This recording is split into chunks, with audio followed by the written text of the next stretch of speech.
Now, it's a story as loud, flashy, and unpredictable as the Matatus themselves. Nairobi's Matatu industry is booming, and with that boom comes a surge of new investors hoping to strike it rich. Now, they're being called Matatu Millionaires. But the big question remains, is this really a path to fast profits or just a risky hustle dressed in neon lights and loud music? Well, tonight, TV47's Gilbert Rono takes us deep into the backstreets and behind the scenes of this high-stakes game to find out, is the Matatu business a gold mine or just a gamble? Take a look. Nairobi, Kenya, on any given morning, as Nairobi yawns awake and commuters rush for a ride to work. And often chaotic minibuses take center stage. Behind their booming sound systems and graffiti-covered exteriors lies an industry worth billions. It's been called a cash cow, a cultural icon, and even a necessary evil. But in recent years, another label has emerged, a path to wealth. From silent investors to former drivers turned fleet owners, a growing number of Kenyans are betting on Matatus as their ticket to financial freedom. Now regarded as a transport titan in the shadows, the numbers are hard to ignore, with more than 100,000 Matatus operating across the country and contributing over 250 billion shillings to the economy. A new wave of investors, the so-called Matatu Millionaires, is emerging. But is it a gold mine or just a high-stakes gamble? My advice is, if you don't want blood pressure, if you don't want some of these ailments, enter the Matatu business. We have money. I can tell you we have money. Is you invest at your own risk. That's all I can say. With Nairobi's population swelling projected to hit 7 million by 2030, the demand for affordable and accessible transport continues to soar. The Matatu industry's roots go back nearly a century, starting as a monopoly run by a British firm, until private owners took over in the 1970s. What followed was a revolution on wheels.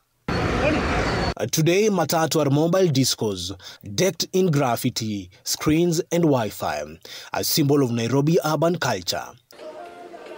But these vehicles cost anywhere from 1.5 to 3 million shillings to set up, and expenses never stop.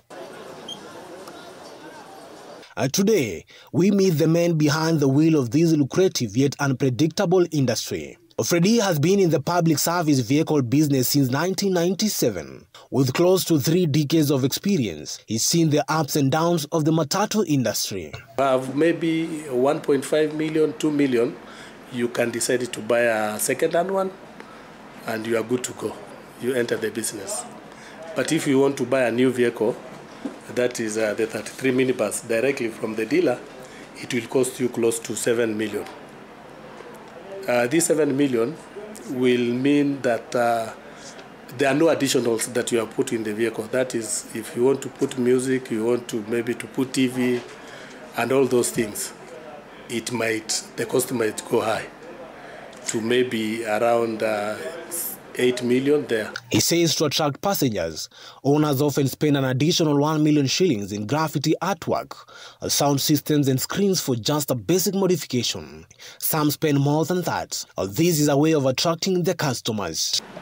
And then there is an issue of insurance. Insurance will cost you around 16,000 per month. Freddie earns around 8,000 shillings daily, but he notes that the income varies based on the condition of the vehicle, with newer Matatus bringing in higher returns. Most of the vehicles that you see on the road, especially the new ones, are on loan. So many people have borrowed from banks, maybe circles, to invest in the PSV business. We meet Benson Wanyoike, the chairperson of Embasava Sacco, one of Nairobi's largest transport cooperatives. He says owning a vehicle is a key requirement to joining any Sacco. For you to qualify to be a member, you have to be able to have a vehicle. We call it our common bond. Once you get a vehicle inside the Sacco, we encourage you to save. And once you save for 6 months, we are able to give you loans. And we have several products of loans that we give to our members. Members contribute 1,500 monthly with 1,000 going into savings, while 500 support SACCO operations. Wanyoike says the secret to success lies not just in the vehicle, but how well it is managed. If you have a new vehicle, and I'm talking about Ganyas, in a new vehicle, you can be able to get between 10,000 and 14. That is your net. Having the vehicle fueled, the drivers and the conductors having paid themselves. We call it target. That is target money that you get in the evening after the vehicle is parked. You have your clean 14, between 10 and 14,000 per day. But what attracts most passengers is the design. The flashier the Matatu, the more trips it makes. We have money. I can tell you we have money. In fact, if you want to get quick money that is stress-free, ni pesa ya Matatu. Because as long as gari yangu iko, as long as my Matatu is on the road, I know if I'm able to get some money. For example, if I wanted like 1,000 sharing or 2,000 to sort something, as long as my Matatu is on the road, it's just a matter of the Matatu having to go 2 trips. I'm able to get that money. So it's a business that is good.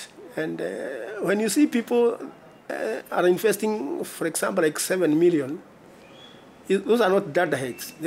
Those are people that know what they are doing. And some of these, like Ganyas, you see, the Manyangas, they invest to a tune of 10 million. So how do you tell me that someone is investing in business to a tune of 10 million if there is no business? We also catch up with Shadrach Nyanga, a civil engineer turned transport investor. Shadrach owns a fleet of vehicles, including buses. If you look at carrying 14 passengers and carrying 33, it's like one bus is carrying more than twice what a 14-seater can carry. Shadrach warns that competition is stiff as more investors join the industry. The perspective on this business is that it's good business.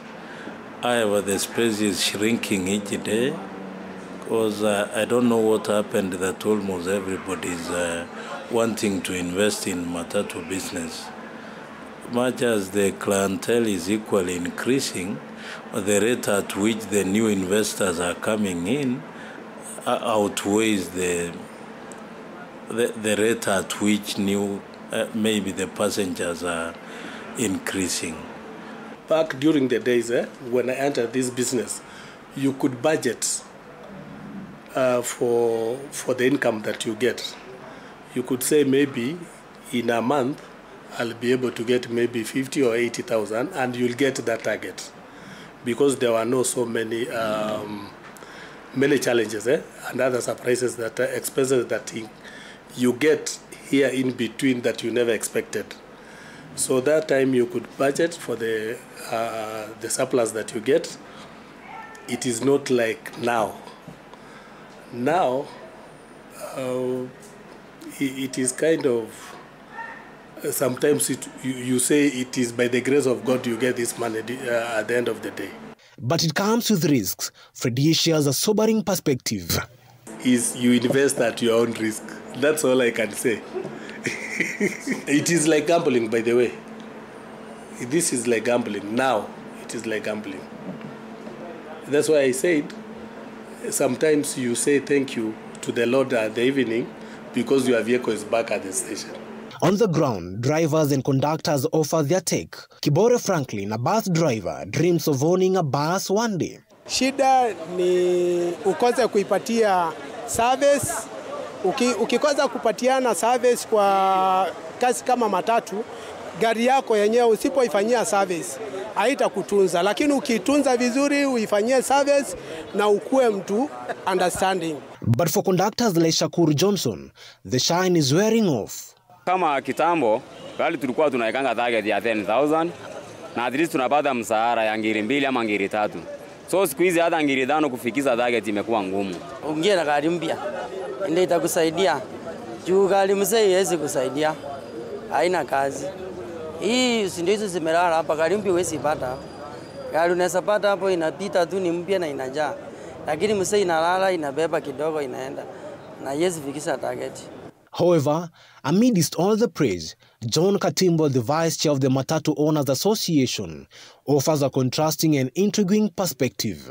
He acknowledges that the 10 million Kenya shilling price tag may be justifiable given the industry standards, but questions the rationale behind such an investment. The perception that Matatu have a lot of money is because there's a misconception that people make a lot of money in Matatus. There is no entry point, exit point. So once you, like for example, get sponsored by a drug baron. Katimbo argues that the risks in the Matatu business are high. He warns that despite the flashy returns, the business is not a long-term investment.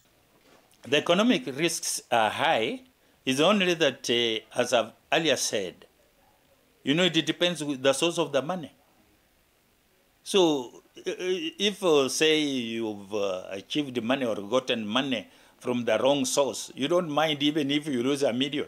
Owners must deal with the rising fuel prices, maintenance, insurance, county levies, and often extortion from cartels or corrupt officials. Yet amid the chaos, success stories persist. However, the Matatu industry remains a high-risk, high-reward venture.